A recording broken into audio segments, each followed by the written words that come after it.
Hi guys, thanks for tuning in to another episode of Real Estate Investing Explained with Enrique Huerta. Today is April 14th and I'm dressed a little more formally because this is my favorite topic and I just wanted to present it in a better fashion. So with that being said, we can jump right into today's topic, which is housing investments part 2, multifamily residential. And as always, some fun facts for you today. I neglected to include this in a couple other videos. Just been a bit of a busy week. But today, April 14th in 1865, President Abraham Lincoln was shot by John Wilkes Booth in the theater. And obviously terrible tragedy, but nevertheless, we have to honor and remember history. And then he passed away the following day. And some good news, in 1927 on this day, the first Volvo car in Sweden debuted. And Volvos when I was growing up were cars that were really not considered cool. However, they really redesigned the vehicles and they're very nice. I rented one in Dallas one time when I was conducting some property tours, and I really enjoyed the car. The interior was nice, the technology was fairly advanced, and it drove very well. So nice cars. I wouldn't get one just yet, but I do think the Volvos are cool, and I just wanted to share that with you. And then today is my one of my younger sister's birthdays. She's turning 18 today. What a tragedy that we're all in quarantine and can't really celebrate an 18th birthday in the traditional manner. But we're all very grateful to be healthy and happy, and so we're gonna have a great time. Some home cooked meals, some family time, and then some delicious cake. So that's pretty much it. Let's jump right into our topic today, housing investments part 2. And we'll start with what I ended yesterday with, small multifamily, talking about duplexes, triplexes, and fourplex. And I include small multifamily here because it is multifamily residential, but I talked about it in our video on single family residential investments because you can use a single family residential home loan to acquire a duplex, triplex, or fourplex. That's extremely powerful. A lot of people don't know about that. They don't know that, yes, with 3.5% down and lower FICO scores and that kind of situation, they can buy their first home or condo or townhouse or what have you. They don't know that they can use that same loan program to buy a duplex, a triplex, or a fourplex and really start an investment portfolio from day one. So if you want to be a homeowner, but you also want to be an investor and you feel like you're limited on resources, this is the best place to start. Buy yourself a duplex, a triplex, or a fourplex. The beauty of it as well is they will use that income from that property to qualify you for a larger loan amount, meaning you can buy a bigger property or buy in a better neighborhood, and it's a win-win because you get your place to live and you also have, you start to have some rental income coming in, and it'll be your first taste of being a multifamily investor.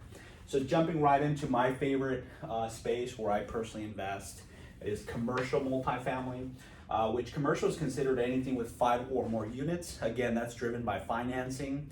And for a lot of people, they still wouldn't consider 5 units commercial, but it does require a commercial loan. So duplex, triplex, fourplex, and a single family home, you can use as little as 3.5% down to buy that. For 5+ units, whether it's 5 units or 500 units or 5,000 units, you will need to put down a minimum of 25% and as much as 50, and some people even pay all cash. So just a consideration there, you'll need a minimum of 25 to 30% here and just 3.5 up here. So, but don't let that stop you. A lot of people start here. Eventually they would do a 1031 exchange and get into a commercial property and just grow their portfolio from there. So there's actually levels, in my opinion, to the commercial space. There's the 5 to 15 unit level, 16 to 49, 50 to 99, 100 plus, and then 250 plus. And real quickly, from 5 to 15, you're now in the commercial space, but it's still small enough where you're not legally required to have a property manager. The building may not be self-sufficient, and I'll talk about what that means. From 16 to 49, you're now legally required, at least in the state of California, to have a property manager on site. You now have enough units where there needs to be a person that's dedicated, at least part-time, to servicing the residents that live there, making sure that maintenance requests are handled in a timely manner, etc. And that's really a big opportunity in this space, is a lot of mismanaged properties. So if you're a good manager or you partner with a good manager slash operator, you can really come into these properties and add a lot of value just through strategic operating acumen. So that's wonderful. And then after 16 to 49, you have the 50 to 99 space. This is where properties begin to be self-sufficient. And what I mean by that is people get into multifamily or commercial real estate for the cash flow. There's a lot of other benefits, but I really think that the end game is cash flow in your pocket. So with that said, at about 80 to 100 plus units, it really starts to make sense. You know, the building has enough units where it's going to create enough income where it will be self-sufficient, and any major, capital improvement projects at the property will not derail your investment plans or your cash flow, distributions over a timeline. Whereas if you have 5 to 15 units, maybe even 20 to 25 units, if you have all those units and then in the same year you have to replace the roofs, do some major landscaping, maybe some plumbing breaks and some air conditioning needs to be replaced, all that work can wipe out your cash flow for the entire year if you don't have sufficient reserves. So in that scenario, while it's just 1 year, and in the grand scheme of things, if you're a long-term investor, it won't really matter.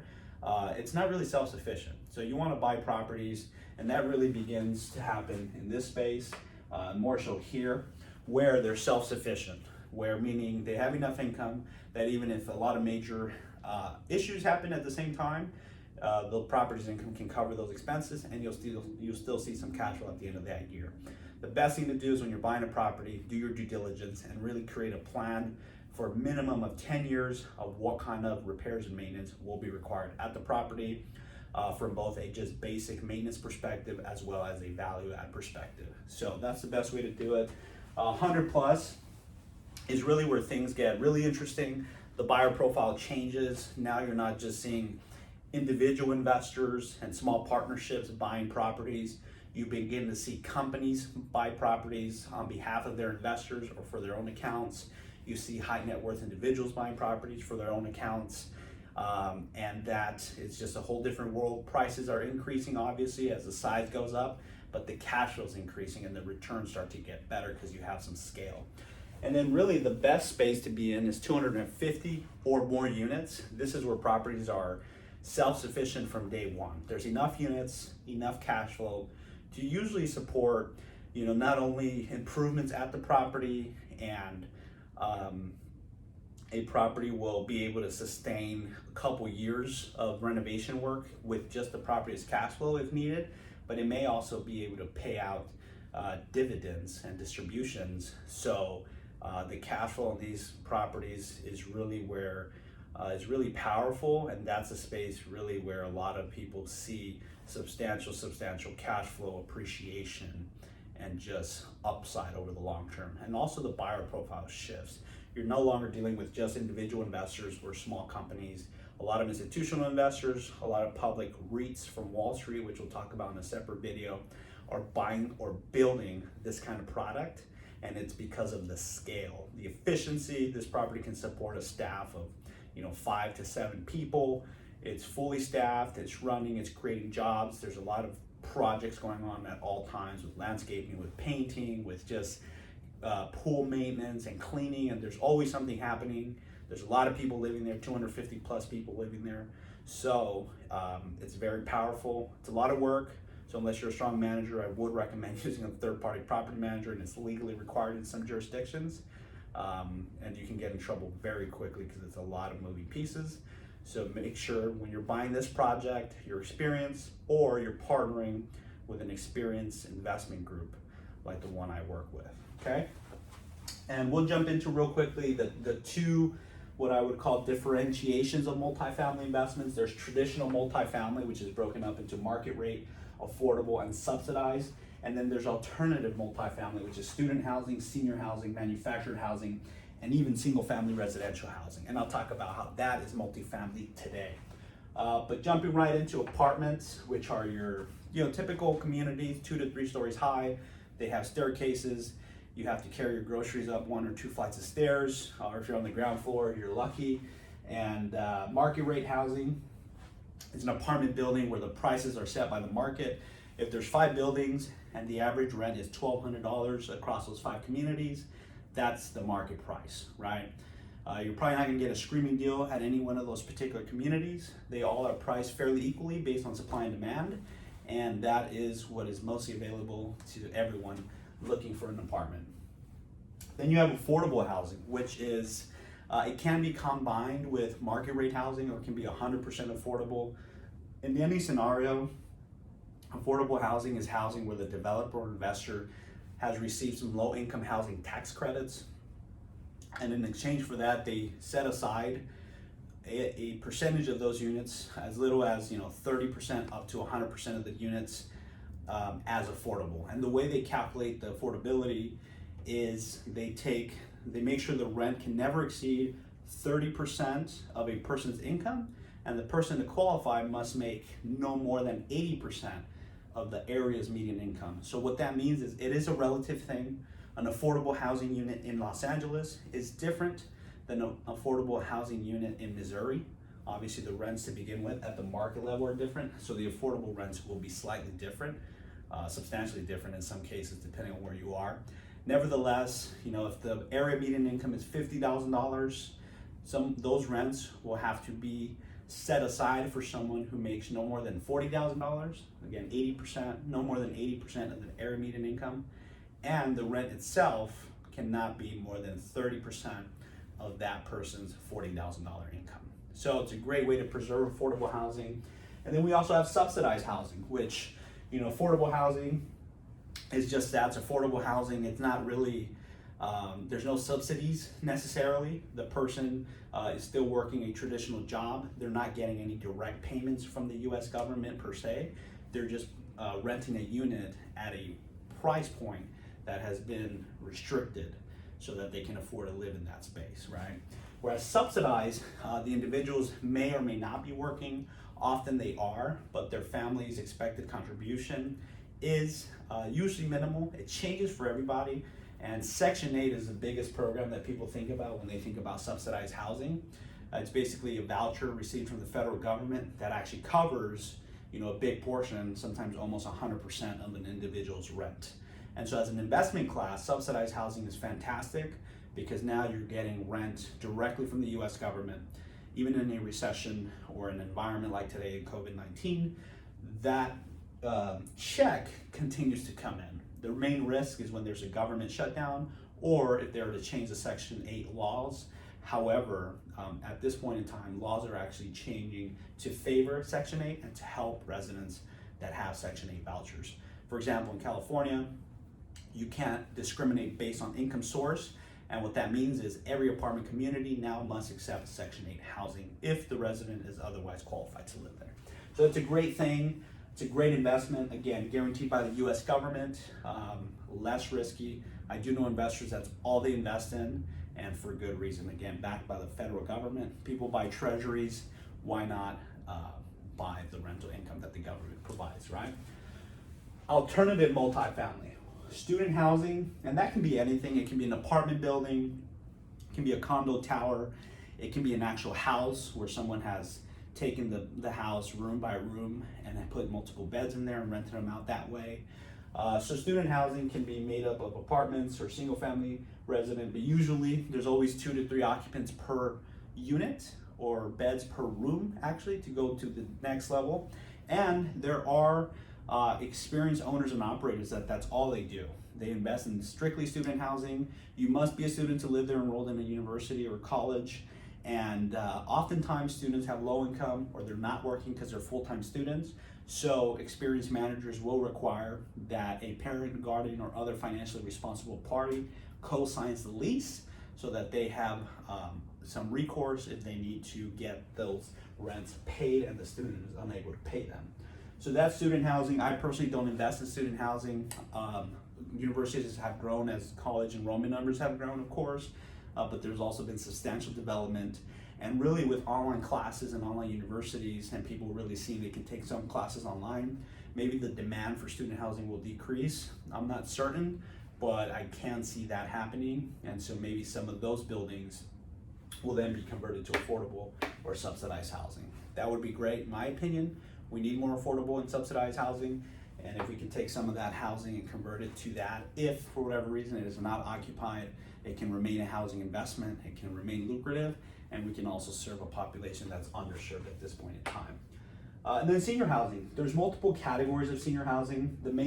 The common denominator is, again, it's age restricted. Only seniors can live there, 55 or better. If you're not really in the business of operating medical facilities, you may want to shy away from these categories. But you can invest in age-restricted multifamily, which, similar to student housing, it's just housing that's restricted to a specific resident type. So you must be 55 years or better to live in an age-restricted multifamily. It's very similar to just market rate apartments. They can be affordable, they can be subsidized. The main thing is the residents must be 55 or older. And a lot of people like to invest in that category because it caters to the growing baby boomer, demographic, where there's a lot of empty nesters. They're selling their homes, they're moving into apartment buildings. That way they have a lock and leave lifestyle where they have amenities, they have valet, they have services, they have gathering centers. There's people around them that share common interests, and there's an environment they love, and they don't have to worry about anything, landscaping of their house, maintenance of their home, renovating anything. It's truly lock and leave. So a lot of baby boomers have been doing that, will probably continue to do that, and that's why people invest in age-restricted multifamily. You also have the option to invest in medical-related senior housing, and that's where you can invest in two things, both the medical operation and the real estate itself. If I was in this space, I'd personally just invest in the real estate itself, because I'm not an expert in operating medical facilities, but oftentimes there are investment companies that partner with experienced operators and they make it work. Some of the senior housing types are assisted living, which is basically, most of the seniors living there are self-sufficient, but they may require some assistance. So maybe there's concierge staff that help the seniors with running errands. Maybe they drive them places to the hospital, things like that. Or they may also have a cafeteria on site. So that's assisted living. There's independent living, which is basically age-restricted multifamily, just another name for it. The seniors are fairly independent. There might be some great amenities and things like that, but otherwise they're there by choice. They want to live there. You can leave them alone. They're independent. Then there's some more medically related functions, like skilled nursing facilities, memory care / Alzheimer's care centers, and CCRCs, which are campuses that are considered continuing care retirement centers. And these three have a little bit more of a medical element. Sorry, my battery was dying. I need to charge my phone. Anyway, skilled nursing facilities are what people consider nursing homes. There's skilled nursing staff there to help residents with any potential medical needs, and they are there on a full-time basis to assist at all times. Again, this requires ownership, not just in the real estate, but also having an operating partner to staff the buildings and take care of all those residents. It's another level of responsibility. Memory care and Alzheimer's care centers, very obvious. This is for a specific medical need. So it's very much a niche, but you can provide the facilities for those residents and that personnel, partner with a strong operator, or do both. I personally would invest in the real estate. Obviously, you're serving a very vulnerable population in great need, but you also need to have a good partner to make sure that they take care of those residents. And then a campus, a CCRC, continuing care retirement center, is what it says. It can be a mix of all these, where it's like a campus where people can go from being independent to assisted living to a skilled nursing home and on over multi-decade period of time, and they can just live there. It's kind of like a small village. It's beautiful, and it's kind of it's a one-size-fits-all senior housing investment. So just something to think about. What manufactured housing, we can invest in mobile homes. We can invest in RVs and RV parks, and we can invest in campgrounds. So that's something a lot of people don't think about, but you can actually own a mobile home park, and you can own either just the land and collect lot rent. You can own the homes or the RVs and collect rent for both the RV or the house and the lot, or a combination of the two. You own some lots and some homes, or just a lot and none of the homes, or none of the lots and all the homes. So there's some creativity there. It takes a little more management experience to oversee kind of mixed combination of housing investments like that. Personally, if I owned a mobile home park, I would just want the land, and then I would lease that space to residents. The lot rents are fairly cheap depending on location, $300 to $1,000. Most people can afford that, and then those owners are responsible for the upkeep, the utilities, etc. of their actual home. So it's kind of a win-win in that scenario. One thing to keep in mind, we talked about the tax benefits called depreciation on real estate. If you own just the lots, obviously there are no buildings that you personally own, so you cannot depreciate land, and that's one thing to consider when making these investments. The cash flow is often substantially better than a traditional multifamily investment, but the tax benefits are not as strong. And so consult with your CPA, make sure you run your after-tax calculations and find the true return on your invested capital in that scenario. And then single-family residences. Well, Enrique, you're calling it single-family, how is it multifamily? Well, there's three categories I've identified I'd like to share with you. Subdivisions, or what I call build to rent. There's been a trend over the last couple years, and it's just growing, where builders and investors are actually putting together what they call BTR, or build to rent communities. They're building homes. They look just like homes you would buy, but they're not selling them. They are renting them out. And you have a community of maybe 50, 200, it doesn't really matter. A couple, 100 homes, a collection of properties, but they're all rentals. They're not selling any of them. They're building them to rent. So there's been a big wave of people wanting to rent homes instead of apartments. And so these developers and investors are capitalizing on that. And so you can actually buy a community of single family homes that are all rented out, and they're well amenitized, and people love them because the residents have the privacy, the space, a garage, just like if they had their own house, but they have all the amenities of an apartment building, which is awesome. And so that's build to rent. Bigger trend that I see continuing to grow over time, because people value their space, their privacy, especially as their families grow, and they can't always live in a garden style apartment building. Also, fractured condos are condo buildings that were basically left unsold. So if there were 100 units and a developer builder was only able to sell 30 of those 100, 70 were left unsold, and they were on the developer or investor's balance sheet. Those individuals are not in the business of holding real estate, they're in the business of building and selling it. So they may have had to sell those 70 to an individual investor, or they may have been taken back by the lender if they were financially over leveraged. And so then those 70 units are available for purchase to an individual investor. And so you can buy those 70 units. It's called a fractured condo deal, because you have 70 units out of 100. The other 30 are owned by individual homeowners, and you may have control of the HOA. However, you need 100% participation of everybody involved to make meaningful changes, that kind of thing. So it's a little tricky. There's a lot of management, there's a lot of legal work involved, but you can buy the 70 units, and in essence, you can buy out the 30 other owners and then create an apartment building by collapsing the HOA, removing its designation as a condo building, and converting it into an apartment building. There are investors that use that strategy. It's very powerful, it's lengthy, it's complex. You can lose a lot of money, you risk lawsuits because you're dealing with a lot of homeowners that may not want to sell to you, but just know it is an option. And the other option stands as well, where you can buy the 70 condos, but if you're in a strong for sale market, you can actually sell those 70 condos and end up buying 70. Some of the 30 owners have sold their condos, they've set a record on pricing above and beyond what you paid. So then you start to sell your individual condos, you sell all 70, you walk away, right? Or you do the opposite, you buy the 70, you get 100% of those condos, and then now you're the owner of technically an apartment building. You've got to make some legal changes, that kind of thing, but it is an option if you're interested in that kind of project. And then lastly, portfolio of single family residences. We discussed this, that back in 07, 8, 9, 10, large institutional investors, private equity funds, REITs, started to buy up single family homes by the hundreds. And so, an apartment building can be 100, 200, 300 units on one piece of land, but you can buy, a collection of single family homes scattered throughout a city or a neighborhood. So there may be, 10 homes in this neighborhood, 20 in this area, and maybe 50 in two other cities, like 20 minutes away.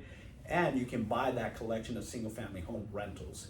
That is technically now multifamily, right? Because you're housing multiple families, but the product type itself is individual single family residences. But I've seen more of that, anywhere from 50 homes for sale up to as high as, I think the highest offering I've seen is about 247, something like that. And so the cap rates, the returns are very favorable, often higher than a traditional multifamily building.